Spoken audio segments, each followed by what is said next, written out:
People think the real danger is the bruises you can see. But the real danger is what he whispered when no one else was listening.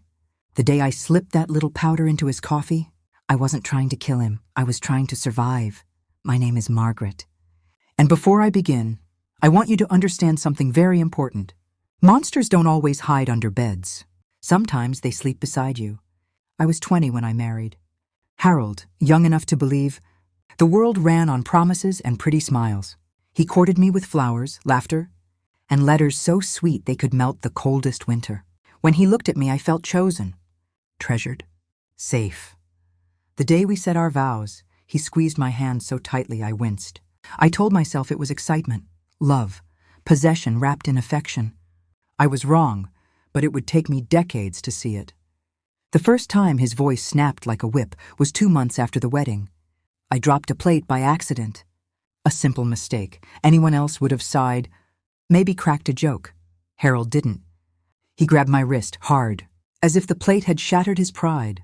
Not the kitchen floor. Careless, he muttered. Not yelled, not screamed, just one word. Cold as a knife pressed to the skin. I remember brushing it off. He's stressed. He's tired. I should be more careful. I didn't realize then how dangerous excuses can be. But bruises tell the truth even when the heart wants to stay blind. The second time was a shove. The third, a slap. After that, they all blurred together like chapters in a book I never wanted to read. He always apologized afterward, always cried, always said I made him lose control, that he loved me so much it hurt.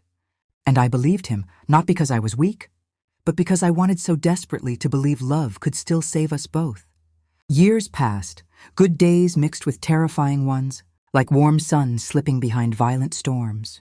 I learned to read the shift in his eyes, when they darkened, when the air thickened. I learned to walk quietly, speak softly, breathe smaller. Some nights, I slept curled at the edge of the bed, pretending his snores were waves on a shore far away, a place I might run to someday. But running always felt like a betrayal, a failure, a shame I couldn't admit. He had isolated me so slowly, so cleverly. I didn't notice until he stood between me and the entire world. He told neighbors I was fragile. He told friends I was forgetful. He told me I was lucky he stayed. I believed him. People think scars are the worst part. They're not. The worst part is the silence. The quiet moments after the yelling stops, where you sit alone, holding your own arms because no one else will.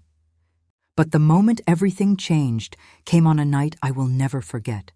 It was raining, the kind of rain that echoes. Through empty hallways and shakes, window frames. I had made Harold dinner, roasted chicken, potatoes, and his favorite biscuits. Everything was perfect. I triple-checked the seasonings. I smoothed the tablecloth. I placed his glass exactly where he liked it. He sat down, took one bite. One, then his fork clattered. He stared at the plate as if I had served him poison. "This is cold," he growled. "It's barely warm, Harold," I whispered. His chair scraped back violently. He stood, came around the table, towering over me like a shadow that swallowed the whole room. "You can't do one thing right? Not one damn thing." He grabbed my arm, hard. So hard I felt something inside me flicker, like a candle whipped by wind. When he shoved me, I hit the cabinet so sharply the world flashed white. As I slid to the floor, he leaned close, his breath sour and furious. "Next time, I won't miss." That sentence seeped into my bones like ice water. Not yelled, not screamed, just whispered. But it was the whisper of a man who had moved past anger into something darker.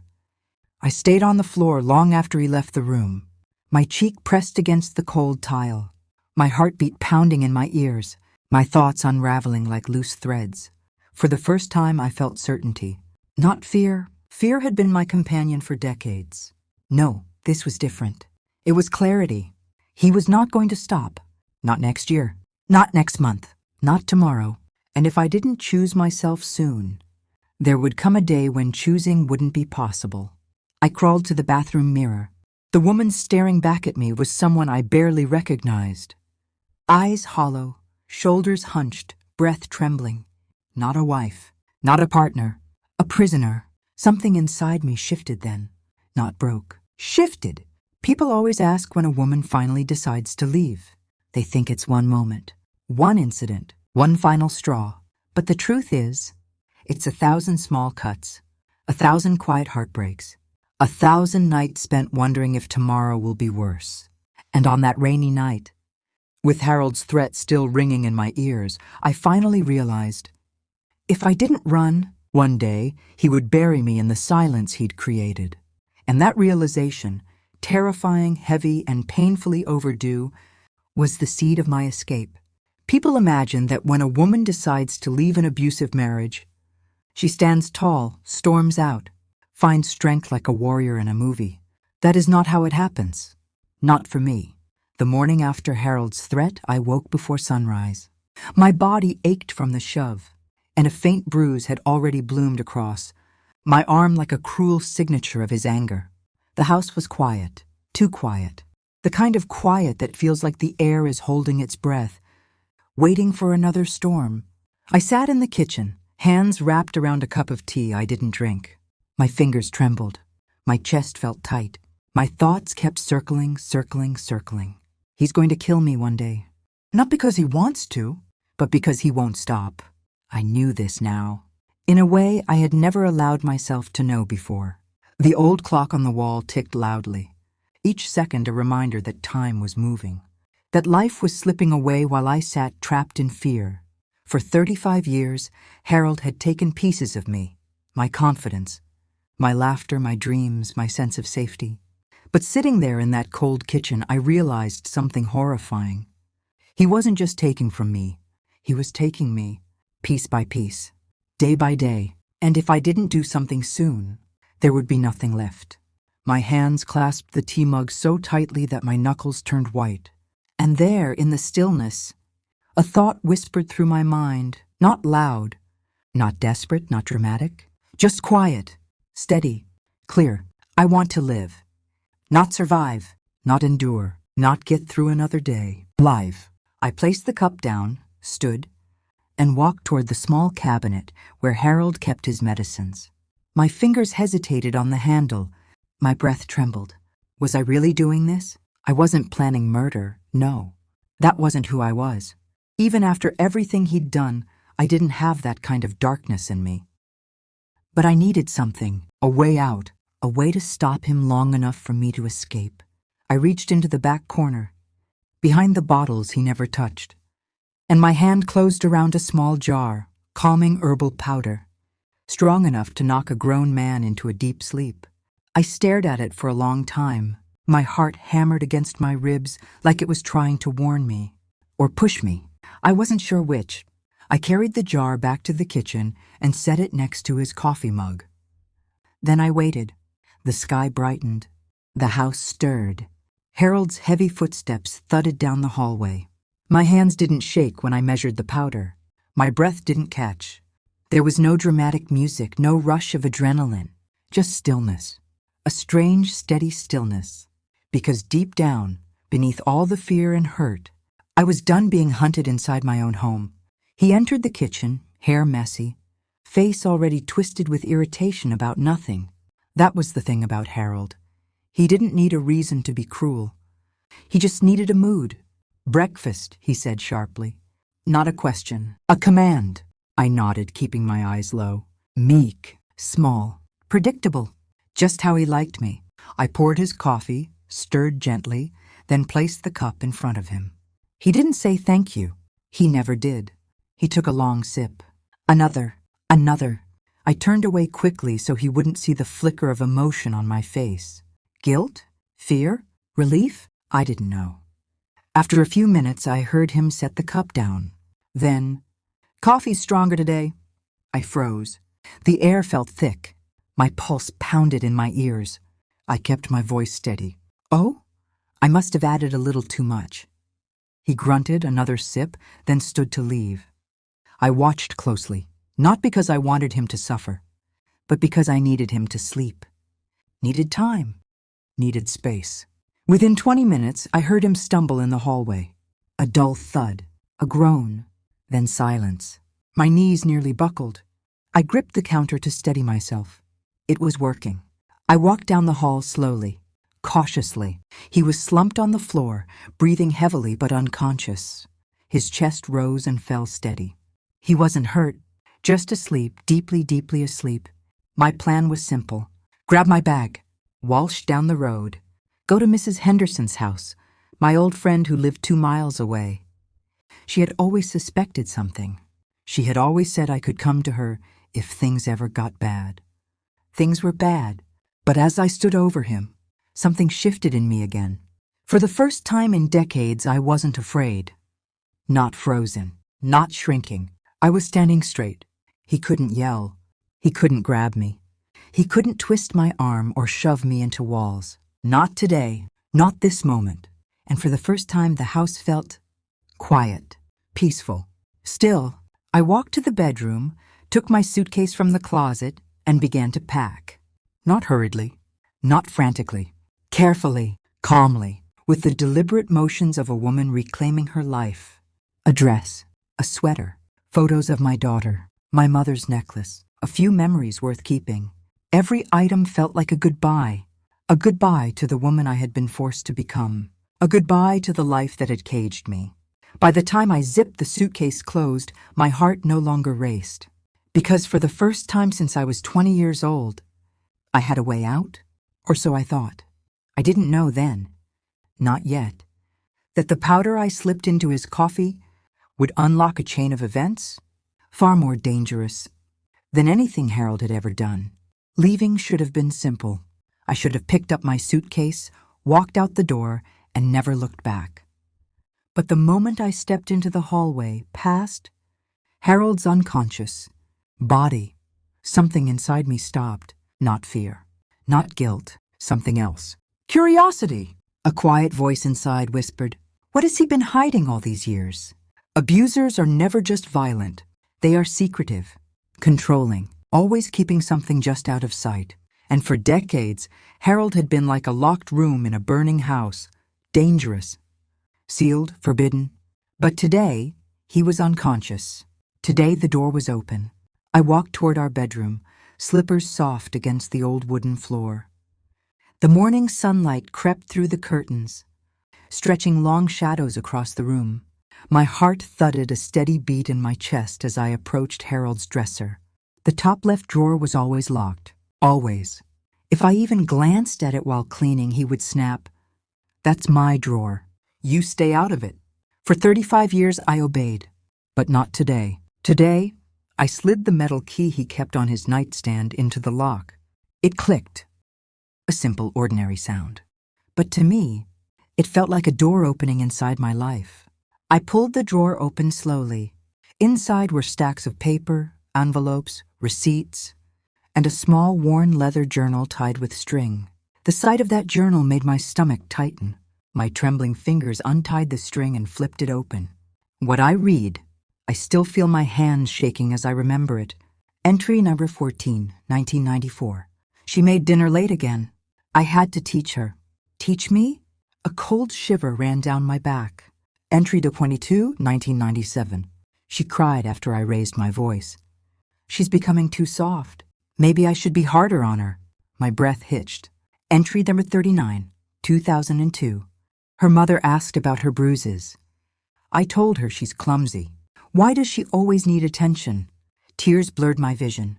I tried to breathe, tried to swallow, tried to tell myself I didn't need to read more. But I turned the pages anyway. Entry to 51, 2007. She wants to visit our daughter again. I told her no. She needs to understand where she belongs. My knees weakened. So this whole time, all those excuses Harold gave, all those canceled trips, all those "our daughter is too busy to see you" messages, they were all lies. He hadn't been protecting me. He hadn't been concerned. He had been isolating me, on purpose, with calculation, with pride. Yet I kept reading, because something inside me, some stubborn, fragile part searching for truth, wouldn't let me stop. Then I found the page that nearly made my heart stop entirely. Entry number 57, 2011. She found the letter from our daughter. I told her it was nothing and threw it away. She looked so hopeful. I hate that hope. Maybe I should lock the mailbox. My breath left my body. I remembered that day. The day I thought I had seen an envelope with my daughter's handwriting. I remembered confronting Harold about it. I remembered him dismissing me. I remembered him tossing it into the trash. I never knew. He had been stealing letters, stealing messages, stealing her from me. My hands shook violently now. I couldn't read anymore. Not yet. I placed the journal down and wiped my cheeks, trying to breathe through grief that felt like drowning underwater. But then something else caught my eye. The envelopes buried underneath. Some were yellowed, some torn, some never opened. All addressed to me, from my daughter. There were at least 30 of them. Years and years of words, years of love, years of concern, years of heartbreak, letters she thought I ignored, letters I never even knew existed. My hands flew to my mouth. A sob escaped before I could hold it in. My vision blurred as I pressed the letters to my chest. Harold had stolen my daughter not by force, but by silence, the cruelest kind. I heard myself whisper, "Oh God, what have you done?"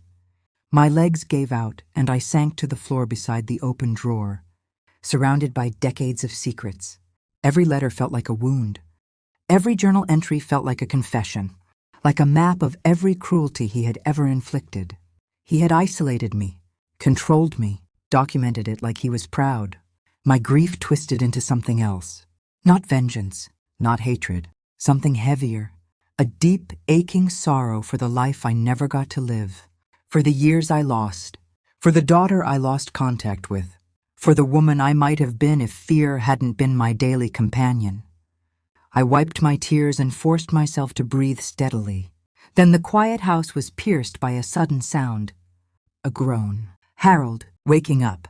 My heart jumped into my throat. He wasn't supposed to wake up yet. Not this soon. Not while I was in his secrets, in his drawers, in the truth he kept locked away. I scrambled to gather the letters, but my hands were clumsy with panic. The journal slipped. A page tore. The drawer didn't close right. His footsteps thudded down the hall. Slow, heavy, angry. I grabbed what I could and backed away, breath shallow, heart pounding. The hallway darkened as his shadow approached. He wasn't fully awake. His steps uneven, his movements slow, but he was conscious. And Harold, half-conscious, was often more dangerous than when he was fully alert. As he reached the bedroom door, I felt a chilling certainty settle inside me. This wasn't just about leaving anymore. This was about surviving what happened next. Because Harold would see the open drawer. He would see the letters. He would know. And a man like him, one who lived through control, doesn't react with calm. He reacts with rage. The storm I tried to escape was waking up, and it was coming straight toward me. His shadow filled the bedroom doorway before he even spoke. Harold stood there breathing heavily, half awake, half furious, leaning one hand on the wall to steady himself. The powder still fogged his mind, but the rage cut through everything. His eyes went straight to the open drawer, then to the scattered envelopes, then to the half-open journal lying on the floor. His jaw clenched so hard I heard his teeth grind. My throat tightened. Sweat prickled the back of my neck. He blinked, slow and disoriented, but his anger sharpened with every second. "What?" he rasped, voice hoarse and low. "Did you do?" The question felt like a knife. I swallowed hard, forcing myself to hold the letters tight against my chest. My pulse hammered so violently it drowned out everything else. He stepped into the room, unsteady but determined, the floor creaking under his weight. "You think you can go digging through my things?" His voice cracked, anger mixed with confusion, like his mind was still fighting the drowsiness. I took a step back. He took a step forward. He was groggy, yes, but a lifetime with him taught me a terrifying truth. A groggy Harold was still Harold, and Harold half-conscious could still hurt me. My voice broke. I found the letters. His nostrils flared. He looked at the envelopes in my arms, then at the open drawer again. And something snapped inside him. I saw it happen in his eyes, anger shifting into something colder, something deadlier. "You ungrateful—" He staggered one step closer. "You have no idea what you've done." I backed up until my legs hit the edge of the bed. He tried to lunge forward, but the drug made him misjudge the distance. His shoulder hit the dresser instead, sending a few items clattering onto the floor. But even weakened, even slow, even confused, he was still a threat. That realization slammed into me like cold water. His eyes landed on the journal. "Did you read it?" he hissed. Every lie I'd ever told him, just to keep myself safe, had taught me one truth. Sometimes silence was the only survival. But I nodded. I don't know why. Maybe because something inside me finally broke. Maybe because I was done being small. Done folding myself in half just to fit the shape of his shadow. His face twisted. "You think you know everything now? Because you read a few pages?" He laughed, a short, sharp, bitter sound. "That journal is none of your business. You hid my daughter from me." My voice trembled, but I didn't look away. He froze. It was the only thing that ever stunned him like a blow. For the first time in years, Harold didn't have a ready excuse. No quick lie, no story, nothing, just silence. Then something dark flickered behind his eyes. A warning sign I had learned too well. "Put those letters down." It wasn't a request. It was an order. "No." The word left my mouth before I could stop it. His face contorted. "Put them down." I shook my head slowly. "I'm leaving, Harold." That was it. That was the spark that lit the explosion. He lunged, or tried to. The dizziness made him stumble. But his hand still grazed my arm, hard enough to leave a mark. I jerked back, nearly falling onto the bed.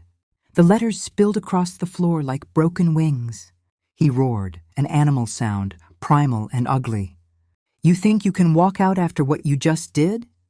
His breath was hot, sour, and furious. His hands reached out again, grasping blindly, desperate to regain the control he was losing. "I won't let you ruin this family with your weakness," he spat. "And you sure as hell won't leave me." That was it. That was the truth behind the violence all these years. He didn't want me.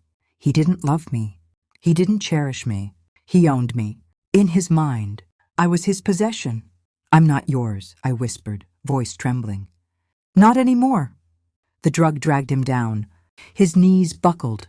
He collapsed onto the carpet, hands clawing at the floor.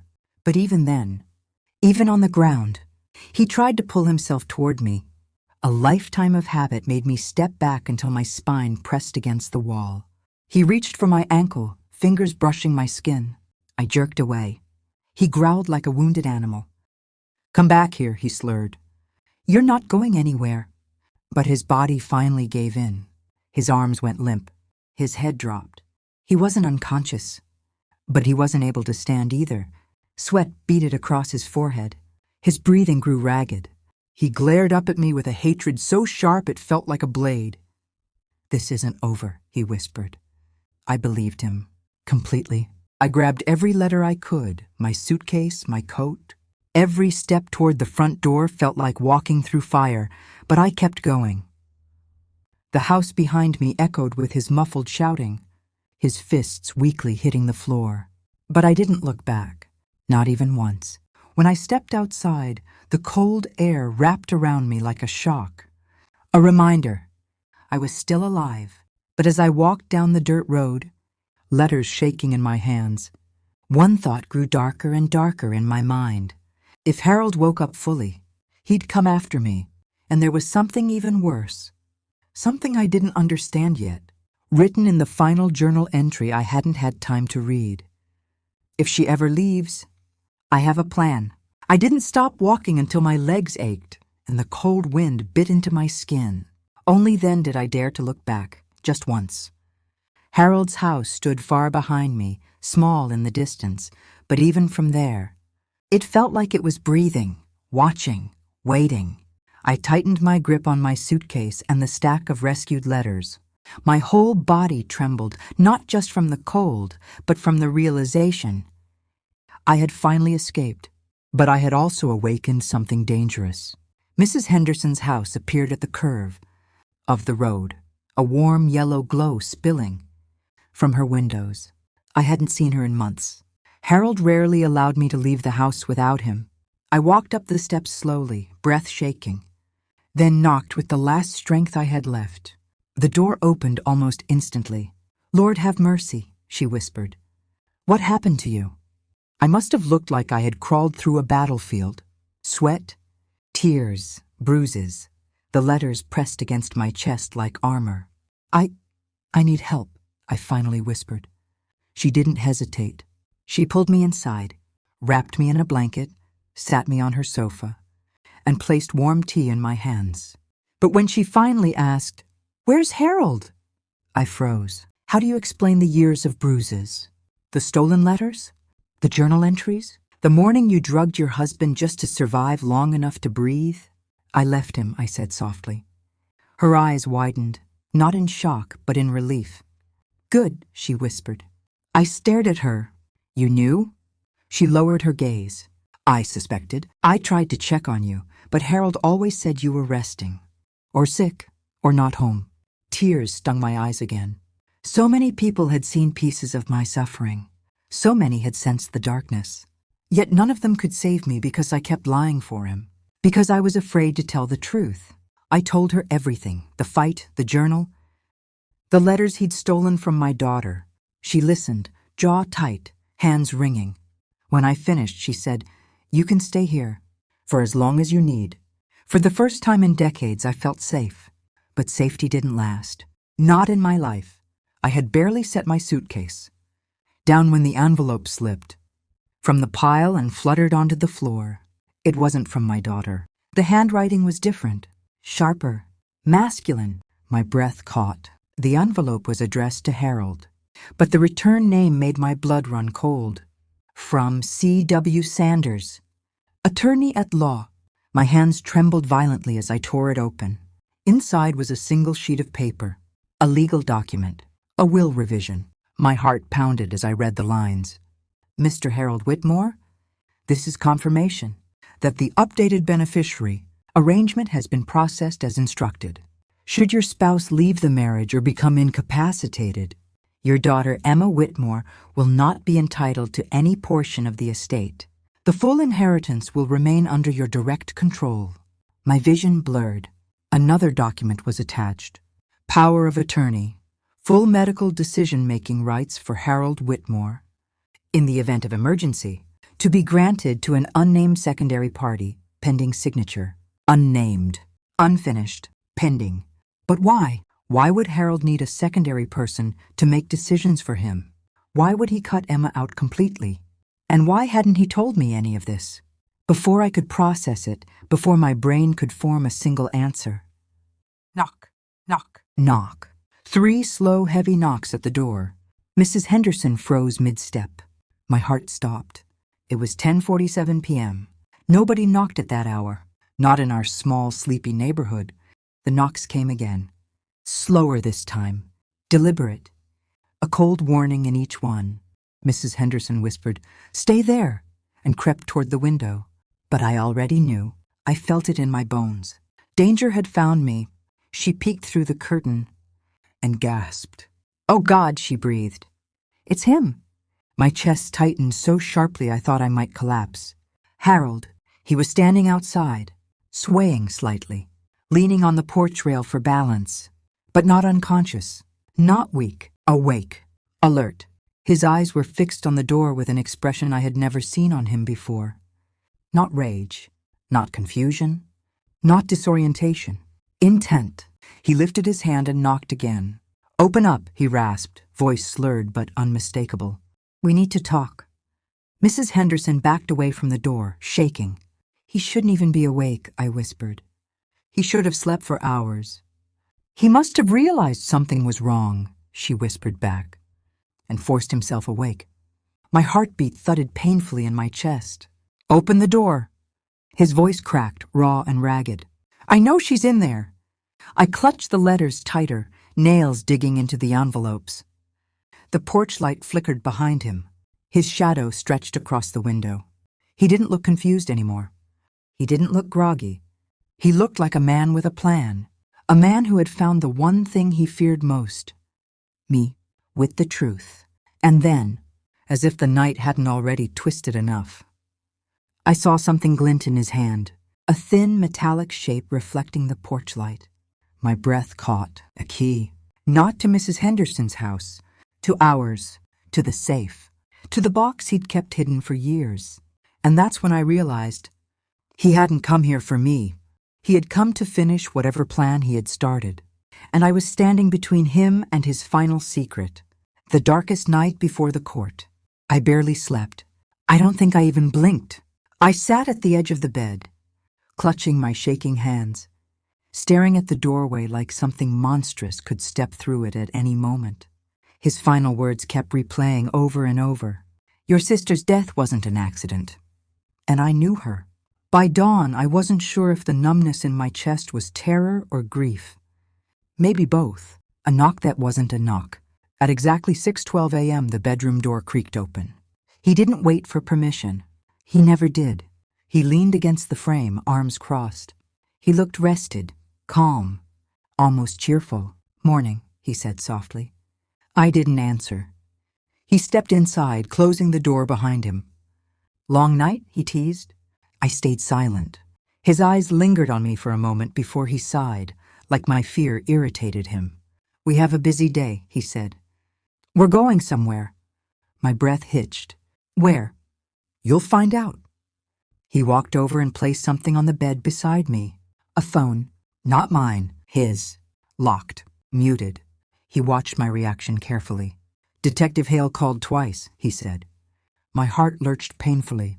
He's worried, he added. Maybe even suspicious. He tilted his head. To be honest, I'm surprised he cares so much. A pause. Did you tell him anything? No, I whispered. He exhaled sharply. You better hope that's the truth. He picked up the phone again and slipped it in his pocket. Get dressed. We're leaving. The ride. The car ride was silent, except for my heartbeat pounding in my ears like a drum. I stared out the window. Streetlights blurred into streaks of gold. Cold morning fog rolled over familiar roads. People walked outside with coffee cups. Unaware, I was trapped in a moving coffin beside a man who knew too much. He kept one hand on the wheel. The other drummed steadily on the console, a rhythm too controlled, too thoughtful. Finally, after 20 agonizing minutes, he spoke. You want answers? I swallowed hard. Yes, you'll get them. He glanced at me sideways. But don't say I didn't warn you. I gripped the seatbelt until my knuckles whitened. We're going to the place it happened. My lungs collapsed. The place what happened? He didn't reply. The house on Brookline Road. When the car finally stopped, I felt my stomach drop. We were parked in front of a small, abandoned house. Windows broken, porch collapsed, vines strangling the walls. My sister's old apartment. I hadn't been here in 27 years. My throat tightened painfully. This is where she died, he said quietly. Yes, I knew that. But why were we here? He unlocked the car door. Get out. I did. My legs shook as we walked toward the rusted gate. The air smelled like dust and rain. He pushed open the broken door and stepped inside. I hesitated, but fear of what might happen if I resisted forced me in after him. The house smelled like mildew and old wood. The sunlight filtered in through shattered windows, laying jagged shapes across the floor. He stood in the living room, staring at a dark stain on the wall. You remember what the report said? He asked softly. I nodded. She slipped. Fell down the stairs. Broke her neck. That's right, he murmured. Accidents happen. Something in his tone made my skin crawl. He turned toward me. What if I told you there was more to the story? My throat tightened. What are you talking about? He stepped closer. Your sister wasn't alone that night. My breath froze. And then, I was there. My knees buckled. You, what, why? He didn't look guilty. He didn't even look remorseful. He looked nostalgic. We were together, he said, as though it were nothing. She was complicated, emotional. You two were similar that way. A tear slid silently down my cheek. No, I whispered. No, that can't be true. He smirked. She didn't tell you about us? My world spun violently. She told me everything. I said through trembling lips. He nodded slowly. Then maybe she left out the part where she threatened to tell your parents. My lips parted. To tell them what? He stepped even closer. Too close. And lowered his voice. That she was pregnant. I gasped. My vision blurred. You're lying. He tilted his head slightly. She told me she would ruin my life if I left her. She screamed. Pushed me. I pushed back. I choked. And she fell. A numb metallic coldness spread from my chest outward. You killed her, I whispered. He didn't confirm. He didn't deny. He simply said, it was an accident, but I had everything to lose if it looked like anything else. I staggered back. My hand hit the wall for support. And then, he added casually, I met you. A sob escaped my throat. You married me after killing my sister? He shrugged. You were vulnerable, alone, easy to mold. My legs nearly gave out. And now, he whispered, detectives are sniffing around. Because someone tipped them off. My breath caught. What do you mean? He smiled. My dear, Hale didn't come to protect you. A long pause. He came because someone sent him an anonymous letter last month. He leaned in, with details only someone close to her would know. My heart pounded so violently I thought it might burst. I whispered, who sent it? His smile faded. That's what I need you to tell me. And suddenly, I understood. He didn't bring me here for confession. He brought me here to hunt, to expose whoever was helping me, to force me to choose between truth and survival. My voice shook. I don't know anything. His expression hardened. You're lying. He reached into his pocket. My breath hitched. His hand wrapped around something metallic, something heavy, something cold. Since you won't talk willingly, he said softly, I guess we'll have to try something else. I backed away. He stepped forward. The house was silent, except for the sound of my heartbeat and the faint click of metal, as he pulled out a gun. Now the final truth, the courtroom, the ending. The moment the gun glinted in his hand, I felt the world collapse into a single sound. My breathing, shallow, uneven, counting down the seconds of my life. He stepped forward, blocking the only exit. Sunlight filtered through the shattered windows, dust swirling like ghosts around us. Tell me, he growled. Who helped you send that letter? I shook my head violently. I didn't, I swear. Liar. He cocked the gun. My heart dropped into a pit of ice. Then, a noise outside, a door creak, a footstep. His head snapped toward it. Who's there? Before he could react, a voice echoed through the ruined hallway. Drop the weapon, Detective Hale. My knees gave out in relief. Hale stepped inside cautiously, gun drawn, eyes sharp. I've got backup outside, he warned. You're done. My husband let out a low, cold laugh. You think you understand what's going on? Hale took a step closer. I understand enough. But he didn't. Not yet. My husband raised his voice. She's lying to all of you. She's unstable, paranoid, confused. Hale cut him off. No, we know exactly who's been lying. For a moment, silence. Then Hale looked at me. Not with pity, but with certainty. Ma'am, he said softly, you're safe now. Safe. I hadn't heard that word in years. My husband sneered. You have nothing. No proof. Hale lowered his gun slightly. Oh, but we do. My husband's jaw flexed. And that's when Hale revealed everything. The letter wasn't from her. First, Hale said, the letter that exposed your involvement in her sister's death? He turned toward me gently. You weren't the one who sent it. I blinked. I wasn't? Hale shook his head. No, the handwriting didn't match yours. And the postmark came from a town 50 miles away, somewhere. You haven't been in decades.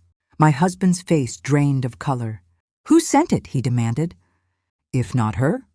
Hale's voice darkened. Your first victim. Time froze. My what? Hale continued. Your mistress. The one who knew too much. The one you tried to silence the same way you silenced her sister. My husband's eyes widened. You're lying. But Hale wasn't. We found her journals, the detective said. We found messages, recordings. She documented everything. I gasped. You hurt her too? He snapped. She was going to ruin me. And my sister? My voice shook violently. Did she ruin you too? His grip tightened on the gun.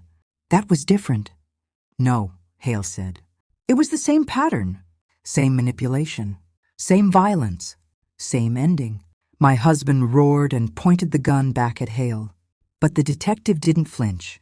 You're surrounded, Hale warned calmly. You're not getting out of here. My husband's chest rose and fell with fast, furious breaths. His eyes darted between us. He looked like a trapped animal. And then, in a heartbeat, he swung the gun toward me. No! Hale shouted. A gunshot exploded. I screamed. The shot didn't hit me. Hale lunged, tackling him against the wall. The gun skittered across the floor. More officers flooded in. Within seconds, it was over. My husband was handcuffed, screaming obscenities, fighting like a cornered beast. And I collapsed. Hale caught me before I hit the ground. It's okay, he whispered. It's over. For the first time in years, I believed him. The courtroom. The trial was long, painful, exposing. I sat at the witness stand while lawyers dissected my life, my marriage, my trauma. I told the truth through tears, through shaking hands, through a voice that cracked but never broke. Every day he sat behind his lawyers, cold, calculating, staring at me like I was something he could still control. But he couldn't. Not anymore. The day of the verdict, the courtroom was silent. The judge's voice echoed, guilty on all counts. Murder, attempted murder, coercion, abuse, conspiracy. His face twisted, not with regret, but with fury. Yet even then he couldn't touch me. 2 officers dragged him away as he shouted, "You think you're free? You'll regret." The door slammed. Silence. Gone. I exhaled. A breath I had been holding for 20 years. Hale placed a reassuring hand on my shoulder. "You're safe now," he repeated. And this time, it didn't feel like a lie. The last cup of coffee. Months later, in my little sunlit kitchen, I brewed myself a cup of coffee. The first cup I ever made. That wasn't for him. The aroma filled the room. Warm, peaceful, mine. I sat by the window, watching the morning birds fly across the sky. My hands were steady. My heart was calm. My life, finally mine. I took a slow sip and whispered to myself, this is what freedom tastes like. For years he broke me, controlled me, silenced me. But in the end, I served him one last cup of coffee, and it wasn't poison. Not revenge, not rage. It was the truth. And the truth destroyed him, more completely than anything else ever could. If you've stayed with me until now, thank you. Not just for listening to my story, but for seeing me, perhaps in a way I was never seen before. People think the worst kind of pain comes from bruises, from scars, from the moments when the world physically hurts you. But what I survived, what so many quiet, gentle souls survive every day, is a different kind of wound. The kind that breaks you silently. The kind that teaches you to apologize for breathing. The kind that convinces you that your tears are a burden, and your voice is too small to matter. For years, I lived in a house where fear was the wallpaper, where walking on eggshells became natural, where I woke up every morning praying that today would be the day he didn't raise his voice, or his hand, or his eyes that could cut deeper than any blade. I lost my sister. I lost myself. And I lived under the shadow of a man who taught me that love meant surviving him. But here's the truth I learned far too late. Surviving someone is not the same as being loved by them. And the moment I understood that, the moment I let that truth sink into my bones, was the moment everything changed. Not because I suddenly became brave. Not because fear disappeared. Not because the bruises turned into courage overnight. But because somewhere deep inside me, a small voice, the one he tried to silence for decades, finally whispered, "You deserve to live, not endure, not hide, not shrink yourself to fit someone else's cruelty, but live." And maybe you who are listening right now, Maybe you've felt that same quiet ache in your chest. Maybe you've questioned if your suffering is bad enough to matter. Maybe someone taught you that pain is normal, that silence is safer, that what you feel doesn't count. But hear me. You do not have to be hurt for your hurt to be real. You do not have to be bleeding for your suffering to matter. And you do not need permission to save yourself. My story ended in a courtroom. Yours doesn't have to.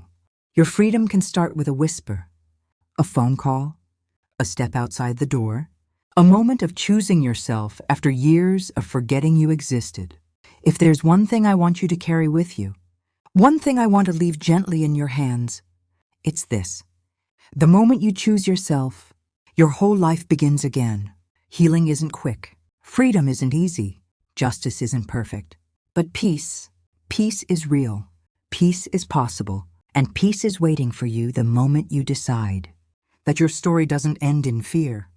It begins in truth. Thank you for giving me the space to tell mine.